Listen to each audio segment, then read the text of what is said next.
नमस्कार दोस्तों, एजुकेशन 790 से मैं सुरेश। दोस्तों, जो हमारा काव्यशास्त्र की श्रृंखला चल रही है, इसमें हम अगला प्रश्न देखते हैं। तो इसमें देखिए, प्रसन्नता शब्द में कौन सी ध्वनि है? तो इसमें कौन सी ध्वनि है? युग्मक ध्वनि है। प्रसन्नता शब्द युग्मक ध्वनि है। यह ध्वनि वहाँ होती है जहाँ किसी शब्द में एक ध्वनि का द्वित्व होता है। जैसे प्रसन्नता में न दो बार है, अक्षुण में ड़ दो बार है, उत्फल में ल दो बार है, दिक्कत में क दो बार है, आदि शब्दों में दो ध्वनियों का दर्शन हो रहा है।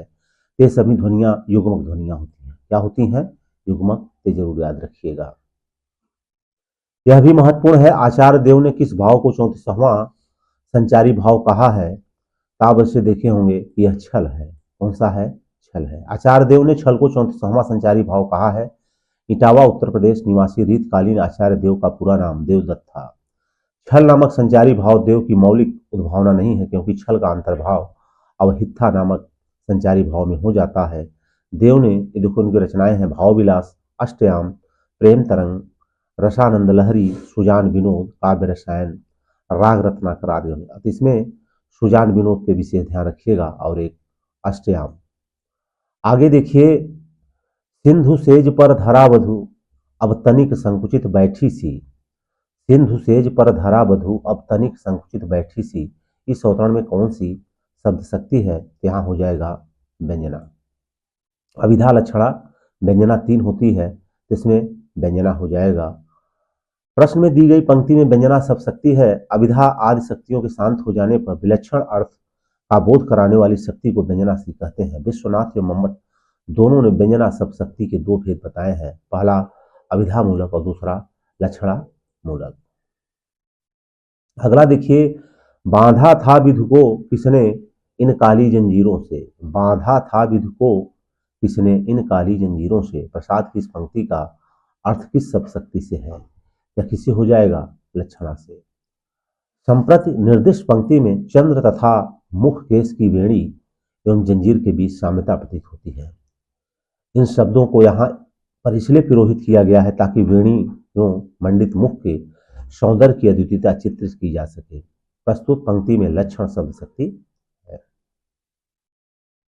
अगला देखिए, रस के संबंध में भुक्तिवाद, यह हम पढ़ चुके हैं भट्ट नायक। भट्ट नायक किसके हैं?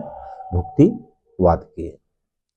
वाक्यम रसात्मक काव्य मुक्ति के लेखक हैं, ये महत्वपूर्ण है, विश्वनाथ जी हैं। उनका प्रमुख साहित्य दर्पण है, ग्रंथ इनका प्रमुख साहित्य दर्पण है। और रमणीयार्थ प्रतिपादक शब्द काव्य, ये जगन्नाथ जी का है, इसको विशेष याद रखिएगा। अगला देखिए, उतरी नहाए जमुन जल, उतरी नहाए जमुन जल, ज्यों शरीर समश्याम, पंक्ति में कौन सा अलंकार है? यहाँ हो जाएगा प्रतीक। कौन सा अलंकार हो जाएगा? प्रतीक। प्रतीक का आशय उल्टा अथवा विपरीत से प्रस्तुत पंक्ति में उपमेय श्याम के शरीर की नीलिमा को उपमान बताया गया है। जहां गुण धर्म या क्रिया के आधार पर उपमेय की तुलना उपमान से की जाती है, वहां उपमा अलंकार होता है। और विश्व शक्ति अलंकार के कारण के अभाव में भी कार्य हो रहा है। सम सुवरन सुखमाकर सुखद न थोर, शीय अंग सख कोमल कनक कठोर। इस छंद में प्रयुक्त अलंकार कौन सा है? यहाँ हो जाएगा व्यतिरेक। इस छंद में व्यतिरेक अलंकार प्रयुक्त है, जहां उपमान की अपेक्षा अधिक गुण होने के कारण उपमेय का क्या हो रहा है? उत्कर्ष हो रहा है। आचार्य शंकुक द्वारा रस निष्पत्ति की व्याख्या का स्वरूप है। आचार्य शंकुक, इन्होंने कौन सा दिया था? अनुमतिवादी। नीर भरे नित प्रति रहे तौन प्यास बुझाए। नीर भरे नित प्रति रहे तौन प्यास बुझाए, यहाँ भी देखिए विशेष युक्ति है। नीर भरे नित प्रति रहे तौन प्यास बुझाए, यहाँ पे विशेष युक्ति कहा गया है। विभावना में कारण न होने पर भी कार्य होता है। विभावना में कारण न होने पर भी कार्य होता है, जबकि विशेषोक्ति अलंकार वहां होता है जहां कारण उपस्थित होने पर भी कार्य न हो। यहाँ देखिए, पानी है उनके पास, फिर भी उनकी प्यास नहीं बुझ रही है, इसलिए यहाँ क्या हो जाएगा? विशेष उक्ति। क्या हो जाएगा? विशेष युक्ति। अगला देखते हैं, नाट्य शास्त्र के रचयिता हैं तो नाट्यशास्त्र रचयिता हम कई बार पढ़ चुके हैं, भरत मुनि हैं, जो पहली दूसरी शताब्दी में थे।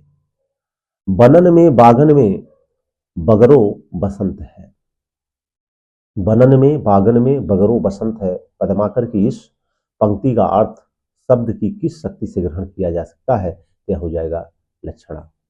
प्रस्तुत पंक्ति में पद्माकर द्वारा बसंत ऋतु का वर्णन किया गया है, वे लाक्षणिक शब्दों के प्रयोग में सिद्धहस्त है।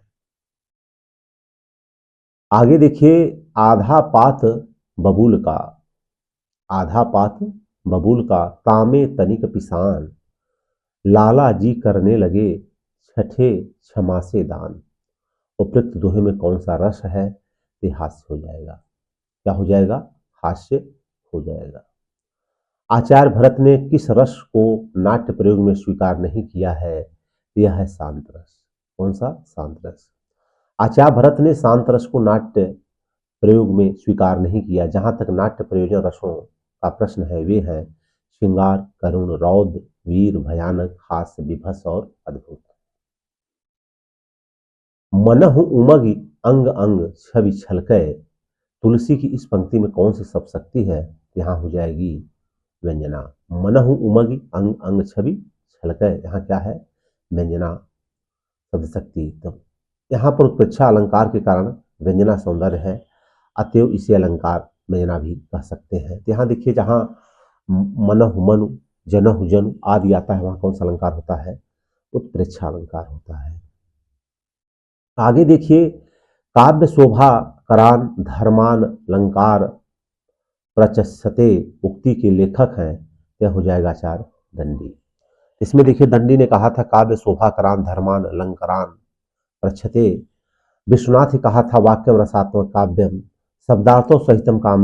भामह ने कहा है और तद दोषो शब्दार्थो शरणुरा लंकृति पुनः को अपनी। आचार्य मम्मट ने, ये चारों ही महत्वपूर्ण है, बार बार पूछा जाता है। अब देखिए, भट्ट लोलट का क्या है, उत्पत्ति याद या आरोपवाद। रिधि संप्रदाय के प्रवक्ता कौन हो जाएंगे, बामन जी। कौन हो जाएंगे, बामन जी। मैं जो नया ग्रंथ विलोकता हूं, मात मुझे सो नवमित्र सा है, देखूं उसे मैं नित बार बार, मानो मिला मित्र मुझे पुराना। प्रयुक्त काव्यांश से प्रयुक्त काव्य गुण का नाम बताइए, यहाँ पे हो जाएगा माधुर्य। कौन सा हो जाएगा। अब देखिए, न कांतम अपि निर्भूषम विभाति वनिता मुखम, इस युक्ति के लेखक विभामा है। जिस प्रकार से स्त्री आभूषण न पहने तो सुंदर नहीं लगती, उसी कविता मगर अलंकार न हो तो वह सुंदर नहीं लगता। अगला देखिए, रस निरूपण के प्रथम व्याख्याता थे, ते हम सब देख चुके हैं, कौन है, भट्ट लोल्लट। भट्ट लोल्लट। उज्ज्वल नीलमणि किसका ग्रंथ है, यह रूप गोस्वामी का है। किसका है, रूप गोस्वामी का है।